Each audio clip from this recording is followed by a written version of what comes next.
Welcome to the Square. Now, President Bola Tinubu on Wednesday unveiled the portfolios of his ministers-designate that will be sworn in on the 21st of August. 45 of the president's nominees out of a list of 48 names sent for screening were confirmed by the Senate. Now, this list, it was noted that the names of a former governor of Kaduna State, Nasir El-Rufai, a former national women leader of the All Progressives Congress, Stella Okotete, and a ministerial nominee from Taraba State, Danladi Abubakar, were missing. The Senate had withheld the confirmation of the three owing to security checks at first. Now, other points to note are that there was no portfolio for the Ministry of Niger Delta, which suggests that the ministry may have been scrapped. And in the same vein, some ministries were unbundled, while some more were created. For example, the Ministry of Finance was separated from the Ministry of Budget and National Planning, and of course the Ministry of Marine Economy was also carved out from the Ministry of Transport. The Ministry of Mines and Steel was split into two, the Ministry of Solid Minerals Development and the Ministry of Steel Development. The governor of Rivers State also, Nyesom Wike, will be the first person from the South-South to be given a portfolio as Minister of the FCT. There was also no portfolio for the Ministry of Petroleum Resources, which has been split with the Ministry of Gas Resources, which suggests that the president himself will oversee that sector. Now, Senate refused to confirm the nomination of El-Rufai, as I earlier mentioned, and that indicates that there is no portfolio for the Senior Minister of Environment and Ecological Management, and that wasn't assigned, but reserved for Kaduna State when a replacement will be made. Our gathering today is to make sense of all of this, and of course we have our guest joining us, a policy strategist, Baba Yusuf. Thank you so much, gentleman, for joining us on The Square. Thank you for having me. It's a pleasure. And now let's go straight to the meat of the matter. Baba Yusuf, how do you react to these portfolios? Were there any surprises for you? Well, the designees, the ministers-designate have been reeled out before the portfolios are signed. So because of the nature of the nominees or designates, it's very difficult to assign portfolio. People were hazarding guesses. One of the surprises to me is the assignment of critical national security portfolio of defense, to former governor of Jigawa State and then the Minister of State to former governor of Zamfara State. To my mind, it was a surprise for me because if we look at their cognate experiences, even though in the entire list, we don't have people with military background, but then what remains to be seen is how they are going to jump into this and be able to deal with these critical issues of national security. What excites me, though, is the new emergence of some new portfolios. For example, marine and blue economy, and the way gas has been carved out of petroleum, which is very good because it appears over the years there has been, a one-sided focus in one silo of the entire petroleum sector. There is need for serious focus on gas, which is another huge potential, for our economy and as a critical success factor for our energy needs and initiatives.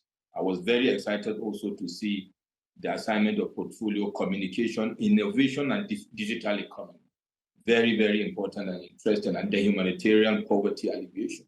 So the new portfolios look good. It appears the president is trying to structure a governance framework that will be able, to address some of our economic needs, especially with regards to economic diversification agenda.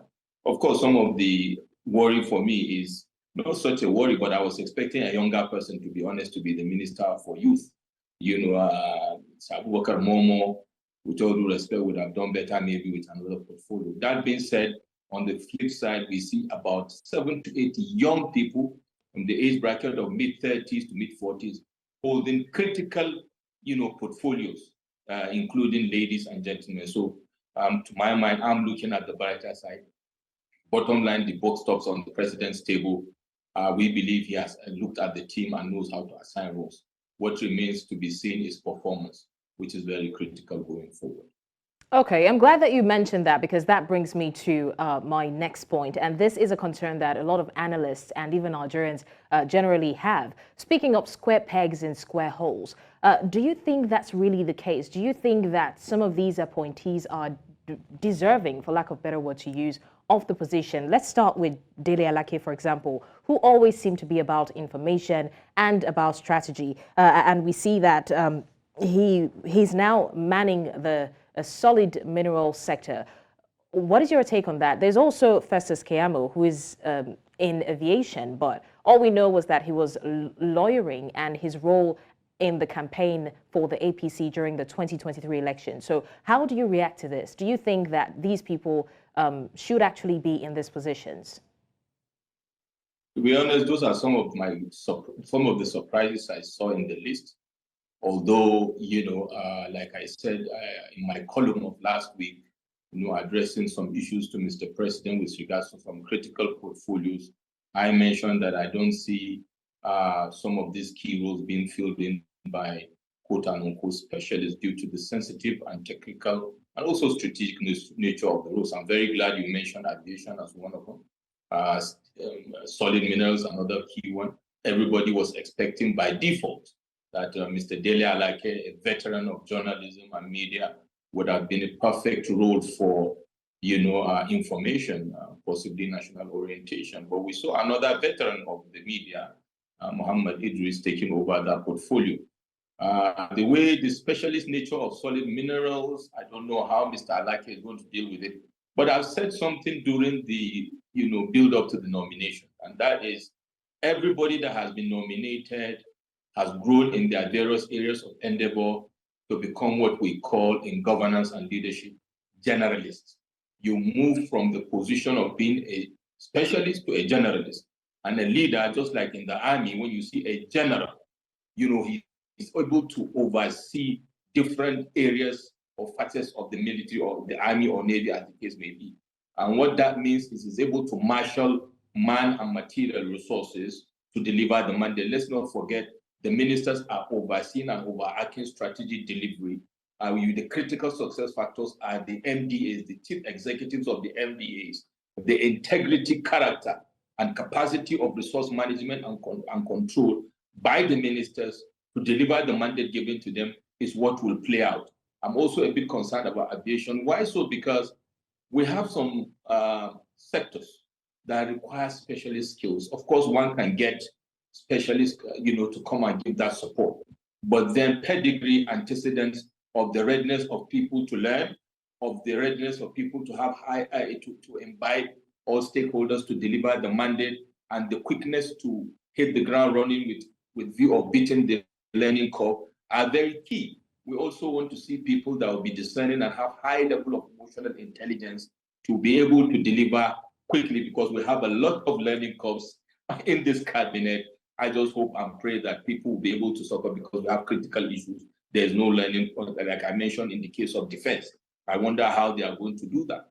But then they are all generalists. Some of them have been governors. So leadership at that top level is a function of your ability to marshal your resources. Critical is emotional intelligence, to respect the people in the industry and take in what they have in terms of specialist skill and turn it into results as an input to the president, because the input of the ministers will be the output of the president. Okay, now let's go to the health sector. We see that Dr. Ali Pate is now the coordinating minister for health and social welfare. And, he has a history outside of Nigeria, deeply rooted, very good at his job. Now, do you think that there will be an improvement in the health sector with Dr. Ali now as the minister? The success of the Minister of Health will depend on three dependencies.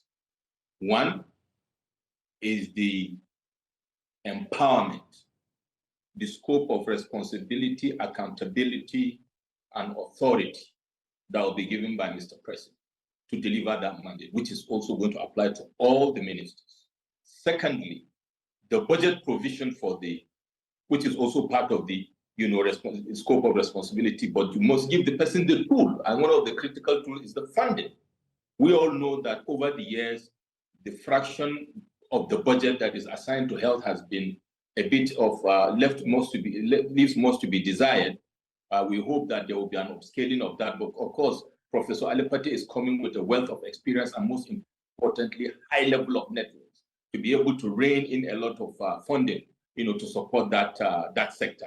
So I expect that is one of the critical values that Mr. President saw in Professor Alipati. After all, antecedent, if you look at antecedent, he's been there, done that. He was, Minister of State Health, in the previous administrations, and he has also headed National Primary Health Care. So apart from just coming from outside the country, one of the big value that Professor Alipati has is the local content value, understanding the dynamics and mechanics of the health sector in Nigeria and to be able to key it with a global, health, strategy and initiatives and the trends, and for it to upscale the value, of health service delivery in Nigeria. So there's high level of expectation from Professor Alipati. That is a typical example of round pegs in round holes. But then again, the level of scope of responsibility, accountability, and authority is what will enable the gentleman to deliver.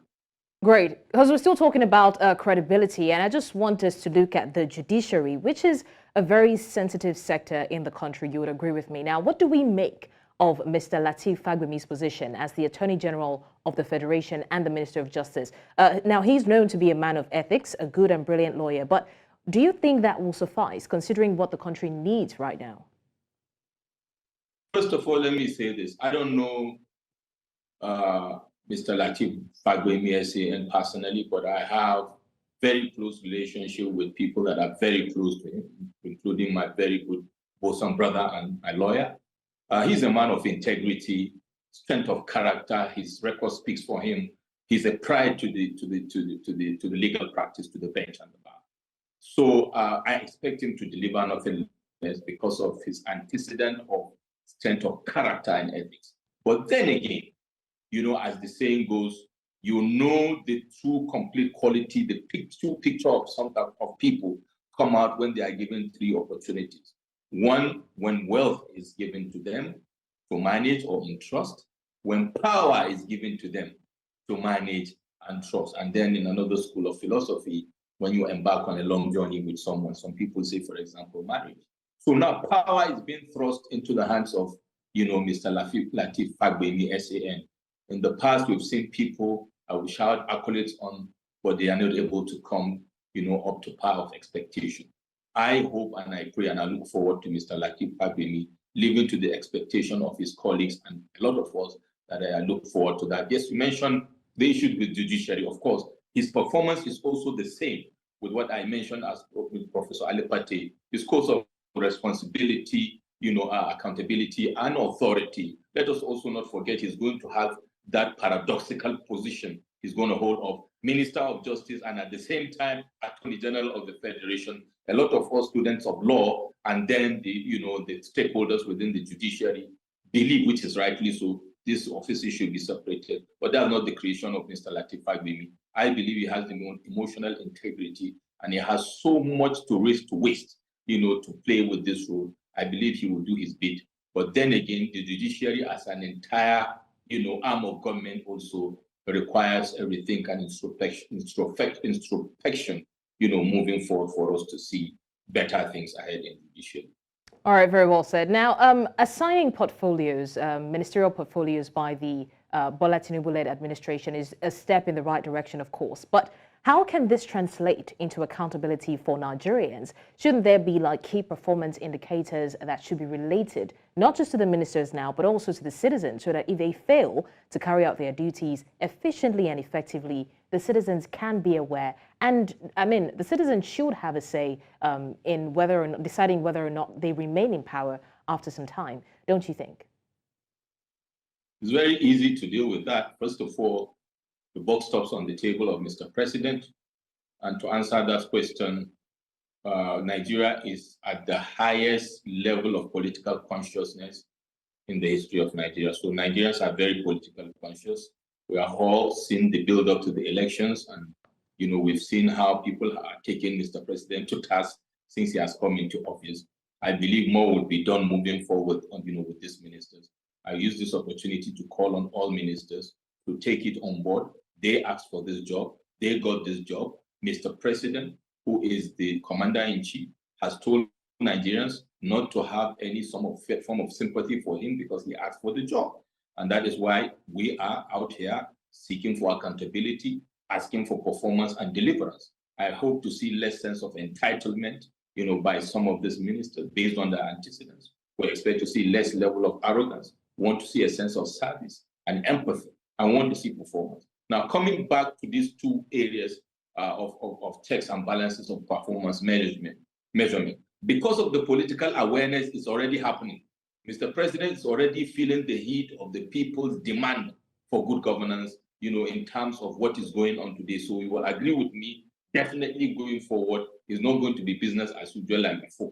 People will be demanding for performance and they will be applying the pressures in line with the tenets of the rule of law and all the legal frameworks. But importantly is for Mr. President to have in place a performance measurement system, performance matrix from day one for these ministers to say, these are the things I expect to deliver, these are the KPIs, the key performance indicators, and these are the metrics to be measured, maybe quarterly or half-yearly. Because of the expectations and the situation of this country, I propose, or I hope Mr. President will have these critical reviews to be done quarterly and to critical decisions to be made within 6 months, if or not people will continue to hold those portfolios, because there's no time to waste and there's no time to play and there's no room for excuses, for Nigerians moving forward. I'm very sure Mr. President is very much aware of that. I think I have an inkling that most likely this administration may not be like the administration of President Muhammadu Buhari. I don't foresee, ministers staying on for 8 years, or maybe, for 4 years, for this particular mandate, if they are not performing. I think from antecedent, if nothing changes about the personality of Mr. President due to political exigencies or pressure, Mr. President will fire people that don't deliver. And the right way to do it, to have a performance management system that is transparent, that is accountable, that is measurable, because what is not measured is not done. Very well said. Thank you so much, Baba Yusuf, for your input so far. Now, that kind of sounded like a closing remark, but please stay with us a little longer. This is still The Square. We go on a short break, and when we come back, we continue the conversation. Thanks for staying with us on the program. You're still watching Village Square Africa, and today we're discussing the ministerial appointments and the functions. Now, just to quickly bring you up to speed on the appointments and the portfolios, let's just quickly read to you what the ministerial appointments are. Now, we have the Minister of Communications, Innovation and Digital Economy, Bosun Tuani, the Minister of State, Environment and Ecological Management, Ishak Saloko, the Minister of Finance and Coordinating Minister of the Economy, Wale Edun, the Minister of Marine and Blue Economy, Bumi Tunji, the Minister of Power, Adidayo Adilabu, the Minister of State, Health and Social Welfare, Tunisia Alausa, the Minister of Solid Minerals Development, Dele Alake, the Minister of Tourism, Lola Adi John, Minister of Transportation, Adegboyega Oyetola, Minister of Industry, Trade and Investment, Doris Anite, Minister of Innovation, Science and Technology, Uche Naji, Minister of State, Labor and Employment, Nkiruka Onyejiocha, the Minister of Women Affairs, Uju Kennedy, the Minister of Works, David Umahi, the Minister of Aviation and Aerospace Development, which we talked about earlier, Festus Keyamo, the Minister of Youth, Abubakar Momo, the Minister of Humanitarian Affairs and Poverty Alleviation, Betta Edu, the Minister of State, Gas Resources, Ekperipe Ekpo, the Minister of State, Petroleum Resources, Heineken Lukpobiri, the Minister of Sports Development, John Eno, the Minister of Federal Capital Territory, Nyensom Wike. Now, those are some of the portfolios that have been appointed. I still have my guest with me, Baba Yusuf, the policy strategist, and he has been doing justice to this conversation. Thank you so much for staying with us on the program, Baba Yusuf. My pleasure, anytime.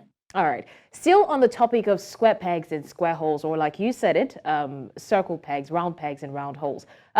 Let's look at Gboyega Oyetola's position. I mean, we know that he was the former governor of Osun State, and as a matter of fact, he lost his re-election to Governor Adeleke, the present governor.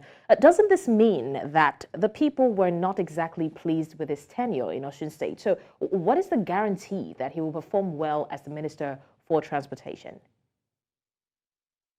Well, because our politics is evolving, Largely, the loss of election is a kind of referendum, attestation of people's feelings with regards to someone's inability to not to return to office, especially when it's an incumbent. So largely, so 75 to 80% of the chances is the person has not been able to deliver, because people is highly unlikely an incumbent to do this election. But then being a governor is different from being a minister. There are two different functions, and they have different, scopes and expectations by the principals. In this case, you have a wider principle of the good people of Osun State, for example. Of course, without prejudice, we know that this is a matter that has been contested in court by Mr. Oyetola. So it remains to be seen when it gets to the Supreme Court and it has been declared. I think so. Permit me, most likely. But however it turns out, the role of a minister is entirely different. You have a principal, that is the President of the Federal Republic of Nigeria. That's your focal point. You are accountable. I mean, you are accountable to him in the first instance, and the second layer is accountable to the people of the Federal Republic of Nigeria.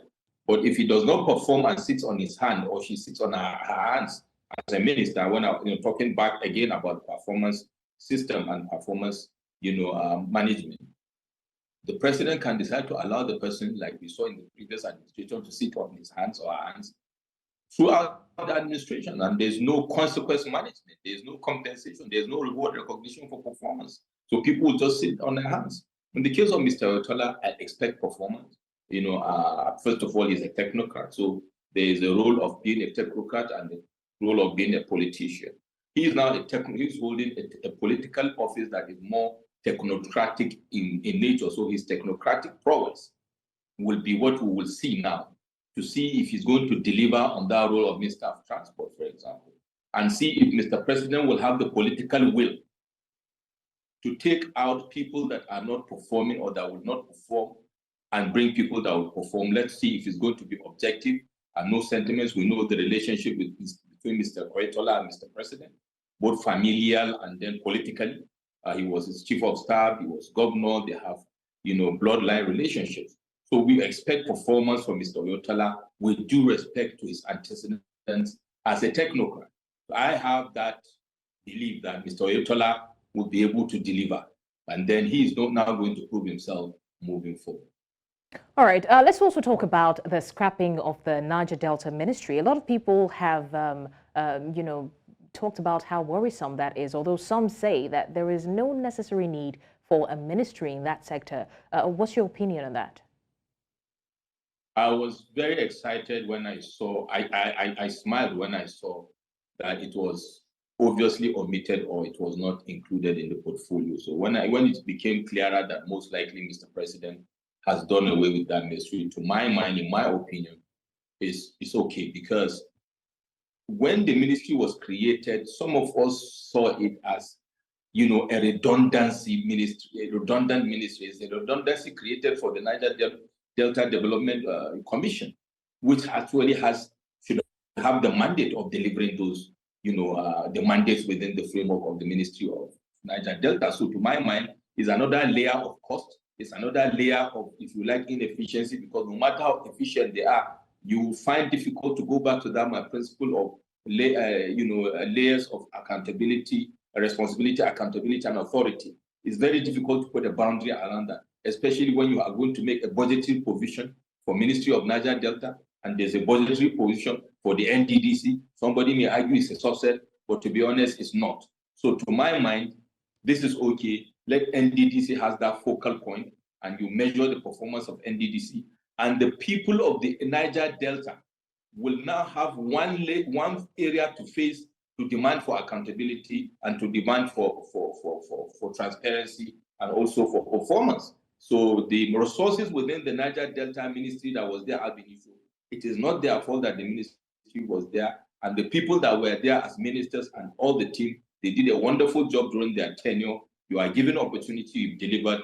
Those resources should be, moved to other areas of the economy, so that we can see value, going forward, especially at a time when we need to have, leaner, stronger, and more efficient governance framework. Okay. Now, Baba Yusuf, some analysts have said that these appointments are just complementary appointments and it's based on the fear of a rerun. I'm just going to read out something from an article that someone wrote. It says that Tinubu's choice of ministerial appointment is based on political reasons in the event of a rerun. And he further says that the ministerial nominees are mostly based on strong politicians who have influence in their state. Is this true? This is not, there's nothing strange in this. It's just, it's a global practice, not just in Nigeria, even in the United States of America, in the United Kingdom. Political appointments are given based, from my experience, in my opinion, and you can test it on 3 parameters. One, you know, the principal, in this case, the president, will give appointments to people that are tried and trusted. We call it tried and trusted people that have been with him through thick and thin for a very long time. Trust has been developed in between them. There's confidence in their capacity to deliver. This is the first layer. You see the likes of Mr. Dele Alake, the likes of Yemi have come into play, the likes of Oyetola have come in. The second layer is the people that have delivered the numbers during campaigns, during electioneering. Very critical. You deliver that, you give that as a political appointment as part of, settling the entire political, ecosystem. That is done. If you see in the United States of America, it has happened as well. Even in the Biden administration, the Trump administration, you had the likes of Ben Carson coming on board, because they have added value to the electioneering, either in the states, or in the circuit or in the sector. So it's okay. The third layer is to go and get technocrats from within or outside the country that may be apolitical, but they have demonstrated demonstrable capacity and experience to come and add value, and they are actually the main critical success factors. In this case, in the other case, you have the governors like Mr. Yonson Wike and the likes of the governor of Ebonyi, former governor of Ebonyi State. But then, importantly, for the technocrats, you have the likes of Professor Ali Pati coming in to add that value going forward. In the years gone by, you had the likes of Mrs. Ngozi Okonjo-Iweala and all. So, but then the measure you apply to these 3, factors is what will make or break your cabinet. If you decide you are going to add 60%, 70% value to political settlement, there's a problem there. Because people will come with a sense of entitlement. There is no drive or hunger to deliver because they believe you settled them politically. But they're looking forward, if you look at the dynamics, that's a conversation for another day. Most likely, these people that have been given this settlement, quote unquote, political settlement, may not actually add value to the 2007 presidential election. That's a conversation for another day. But the president has made his decision. But the balance of these 3 layers is what will make or mar your Federal Executive Council. And that is the concern of a lot of people, including my humble self, with regards to the weight going more towards political settlement than, excellence, quality, antecedents, and technocratic force in this situation we are in this country. But then I'm not Mr. President. The box office is stable, and he will be held to account, and his performance will speak for him moving forward. Okay, thank you for that, Baba Yusuf. Now, another angle I would like for us to look at this from is the issue of gender inclusion. Now, we can see, obviously, the 35% women representation in the ministerial nominations, and that is in tandem with the national policy on gender. Now, based on this, how do we assess the performance of Bola Tinubu's administration regarding gender inclusion? I will add one more factor to that. The youth. We can't take it away from President Bola Ahmed Tinubu. He has killed heights in this. In the history of this country, the highest, inclusion of women in his cabinet, almost 20 to 25%. It has never happened before. It's inching closer to the Beijing declaration, target of 30 to 35%. So I salute Mr. President. I commend him for this. And just that also the quality of the people. Younger and have, the CV speaking for them. What remains to be seen is in performance yet again. But he has given the opportunity, which we have been yearning for.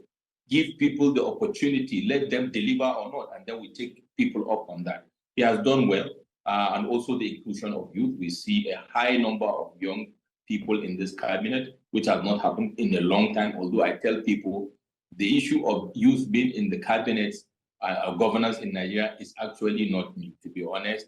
We just had younger people in 40 years ago in governance. Midway into our evolution as a country, it reduced. Mr. Bola Ahmed Tinubu, Mr. President, has done well to bring in a lot of young people, and he has given them critical portfolios to deliver. So I commend Mr. President on these two, on the account of these two deliverables. We look forward to how he's going to manage all of them going forward. Okay. Now, earlier you talked about the duration of the ministerial appointment, and I just want to ask you, in your own opinion, what do you say about the idea of making these ministers, resume work in an acting capacity, and then allowing the administration and the people to scrutinize their performance, of course, with key performance indicators, over the next 1 to 2 years before anything is solidified? What do you say to that? I don't think that is practical, and actually it's neither here nor there. If you ask me my opinion, first of all, the mandate we give is to Mr. President. The constitutional provision is for Mr. President to hire ministers in line with the provision of the Constitution to deliver. It is not for us now to be given timelines for probation. It's not that. It's not like that, and it's obtained everywhere in the world. The president can decide to now bring his own performance. It goes back to the performance management system. He can decide to say, in the next 6 months, you guys will know whether you are going to go with me the whole hog or not. It's now his prerogative, okay, to say that's what he wants to do. But then importantly, if you say 1 or 2 years, to be honest, it's not that when somebody has already spent 2 years in a role, I think it is too long a time to determine if that person will perform or not, except if something critical as like corruption or issues of integrity come into play.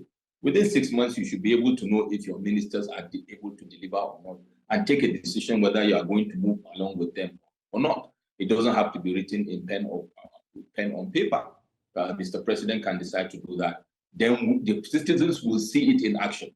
And the citizens' job or their opportunity or their right under the Constitution is to continue to voice out and to continue to challenge non-performance or under-delivery, constantly and in a sustainable manner, using all the legal frameworks to do that. I think with that, there will be enough for Mr. President to be more inclined, to say, look, I need to deliver. Your input is my output, and people are not delivering. That it goes to political will of Mr. President. Okay, finally, I'd like to ask, now you spoke about technocrats earlier and their skills. So I'll just quickly like to ask, looking at the ministerial appointment and the list, do educational backgrounds no longer matter? Educational background should matter. But with due respect, even though I consider myself fairly educated, the trend around the world is beyond paper qualification. We've seen the best of the heads, professors, PhD holders, and they have actually performed woefully. We've also seen from antecedents from the beginning, people with what you can call moderate, education. But because of the 3 critical factors that are more than education, especially in this, strength of character, integrity, and patriotism, sense of patriotism for your country, are more than the professors and the PhDs, with due respect to them, who will just come there. We've seen all manner of people. We had professors that have been facing graft, PhD holders facing graft, in terms of the level of education. So first of all, the character of the person, and then the provision in the Constitution. So long as the person that has been nominated has satisfied the requirements of the Constitution 1. Of course, there is also the need for us to review our Constitution. I totally agree. We must have a minimum acceptable standard in terms of education. The world is moving forward, but let us not put too much weight on that education. Let us add more weight on character, on integrity, on patriotism, in antecedents moving forward. And of course, a proper, minimum acceptable standard of education, because we don't want somebody that cannot even do a proper analysis of what has been given to him by the civil service that we know are what I call in my theory, when he runs, most likely to be a victim of the entrapment of the conspiracy of establishment. If you don't have minimum acceptable or expected standard of education, you sign off things that you are not supposed to sign off as a minister. So education is very key. But then again, situational awareness, sense of integrity, to my mind, more important, over and above that. And then your experience, very important, your experience in governance, in delivering performance wherever you are very important, to my mind. Policy strategist Baba Yusuf, we cannot thank you enough for your time with us on the news. Not only did you analyze the list, you also gave us your own opinions in the best way possible. Thank you so much for joining us on the program. It's my pleasure. Anytime, any day, News Central. Most definitely. We'll have you again very soon.